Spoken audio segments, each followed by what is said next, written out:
So this video is going to be something different because I'm kind of sick of talking about Superman, Fantastic Four, and whether or not the new Spider-Man movie will be woke. So in this video, I'm going to provide some stuff which I consider a great alternative to woke shit.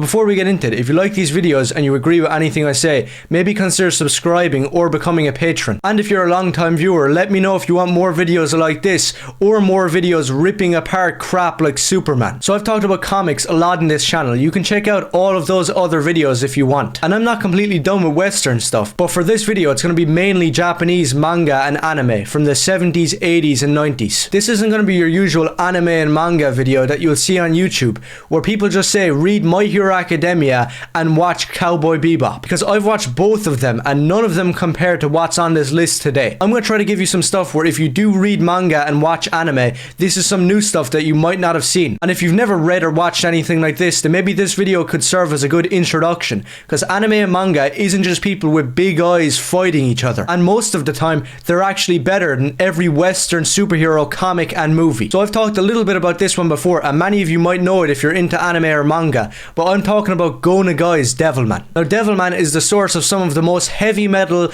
dark fantasy kick-ass you could ever see on a comic page. And the same goes for the 80s OVA, which is also awesome. But it's also the source of some really annoying retarded people who have hijacked the franchise in the last few couple years. So basically Devilman is about this kid called Akira Fudo, who is this kind of wimp, basically like Peter Parker, but in a super original and crazy series of events, his best friend pulls him into a world that is literally hell, where instead of like the stereotypical Stan Lee heroes where it's good versus evil, in this Akira Fudo, the wimp, transforms into Devilman, which is literally this evil satanic demon, but he uses those evil powers to fight off worse evils. The entire thing is filled with some of the best art you've ever seen, and I've heard some people complaining calling it simple, but for the most part it's actually better than anything I've ever read, and I've read a lot of comics. Some of the best creature design and horror and gore I've ever seen, and the manga came out in 1972, influencing every single shonen manga and anime to come afterwards. And that's not a lie, every single thing is copied from this. And spoiler alert, none of them are as good. Similar to Fist of the North Star, Devilman takes on themes of being an underdog, of opposing the rule of survival of the fittest. And that's visible in a lot of Go Nagai's works. This dude is a legend. He should be up there with Stan Lee and Jack Kirby, Frank Miller and Neil Adams. Go Nagai also did Violence Jack, which is a post-apocalyptic manga which is basically Mad Max before Mad Max. It's extremely badass and gory and influential. It came before all the French post-apocalyptic stuff as well. It's a shame that it hasn't been translated into English yet, because it should. So if you're also interested in Violence Jack, then check out the badass 80s heavy metal OVAs.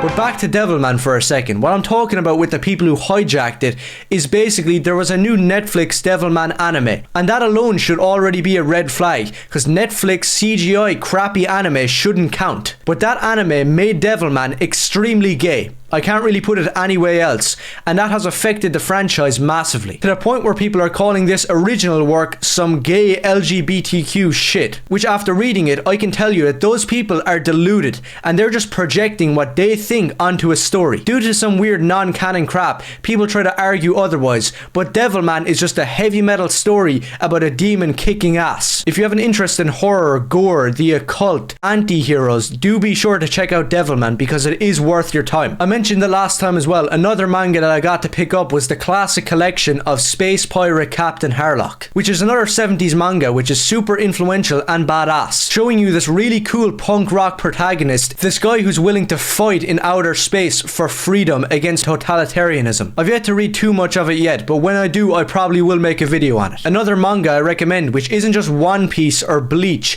is Lone Wolf and Cub. Lone Wolf and Cub came out in 1970, I'm pretty sure, which is basically a golden golden age for manga, because you had stuff like Golgo 13, the badass new war hitman manga that you should also check out if you haven't already. But yeah, basically around this time a lot of great manga was coming out, and in the middle of all of them, Lone Wolf and Cub is an absolute masterpiece. And don't ask me, just ask the guy who did the cover art for this very omnibus, Frank Miller. And if you have any respect for the art form of comics and manga, you know that Frank Miller is an absolute legend. So that's saying something. And Lone Wolf and Cub is about this wandering mercenary assassin and his son. And without sounding ridiculous, this manga basically has some of the best art I've ever seen. It plays out like an old Kurosawa samurai movie like Yojimbo, with this ultra badass main character, which is a mix of Toshiro Mifune and Sonny Chiba. Every single fight scene in this manga is way ahead of its time and just simply masterful. I could do a full video talking about this manga and the badass movies as well. But once again, I don't even know if you guys want to see a video like that, so if you do, let me know. But trust me, if you haven't read manga, just pick up Lone Wolf and Cub, the first omnibus or trade. It's one of the most underrated masterpieces in the art form. Now on to some 80s stuff, because this video is about 80s manga and anime as well. Last time I mentioned City Hunter, which is a hard-boiled new war comedy manga and anime. It's about this dude called Ryo Saiba, who's an assassin private detective in Tokyo. And yeah, the series does have a lot of great comedy, but it also has a lot of serious moments that resemble classic hard-boiled detective novels. And Japan really has a knack for creating great hard-boiled new war movies, anime and manga, like Golgo 13, City Hunter, and the many TV shows and movies of the 70s. Once again, this stuff is really obscure and I doubt that people even care, but I do recommend you check this out. But now onto some anime and OVAs of the 80s that you should definitely see if you haven't already. Last time I mentioned the excellent New War Golgo 13 OVAs, and I also mentioned the awesome Space Adventure Cobra, which is legitimately a 10 out of 10 anime and movie. But now here's some different stuff that I do recommend that isn't just Naruto or Attack on Titan over and over again. So first up is the OVA anime movie Riding Bean. Now the name might be off-putting, but do not let it fool you. This OVA is genuinely one of my favorite things to come out of the 80s. It's basically like the movie Drive, but if it wasn't gay and autistic. It's about this hyper-masculine, badass action hero guy called Bean Bandit. He's this expert getaway driver, which is basically one of the coolest characters I've ever seen. His partner is this hot bounty hunter chick, and together they get pulled into this world of hitmen, crime, and betrayal. Now the guy who made this, Kenichi Sanada, I probably butchered the pronunciation, but this guy is a legend. Not only did he work on this absolute classic, Riding Bean, he also went on to create the manga and anime Gunsmith Cats, which is another 80s/90s anime and manga that you should check out, which does something that not many things can do nowadays.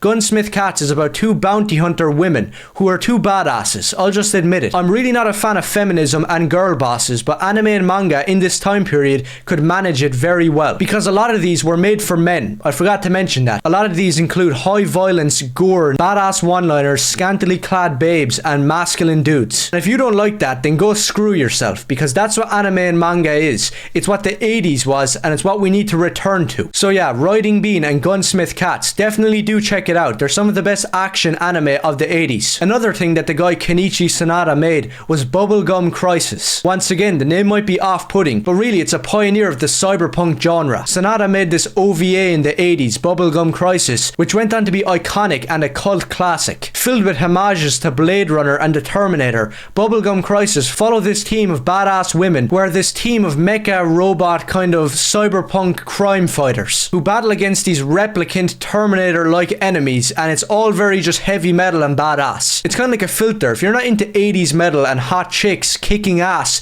against Terminators, then you won't really like it, and maybe you should stick to whatever gay thing is coming out nowadays. But yeah, Bubblegum Crisis and the other spin-offs within that world like AD Police, you should definitely check out. Not to mention, it probably has one of the most kick-ass anime openings of all time. The 80s for anime and manga was a golden age for cyberpunk media. Now say what you want about them ripping off Blade Runner with all this cyberpunk crap, but the plain fact is that Japan already looked like Blade Runner before Blade Runner came out. So they're allowed to make stuff like Bubblegum Crisis, Alita Battle Angel, and Ghost in the Shell, because it's literally what their country looks like, and they do better cyberpunk than most other countries like America and France. Speaking of which, Goku Midnight Eye is an 80s cyberpunk new war OVA. It follows this guy called Goku, which is a private detective in this awesome cyberpunk city, which in my opinion, I watched Akira, it wasn't bad, it has some brilliant animation, it's a pioneer and a landmark in anime, but I do believe that it is a small bit overrated, and I do believe that Goku Midnight Eye, Bubblegum Crisis, Angel Cop, Alita Battle Angel, Ghost in the Shell are all better than it. But yeah, Goku Midnight Eye has this badass ex-cop detective who's investigating a series of murders in this cyberpunk city. It has all the amazing tropes of anime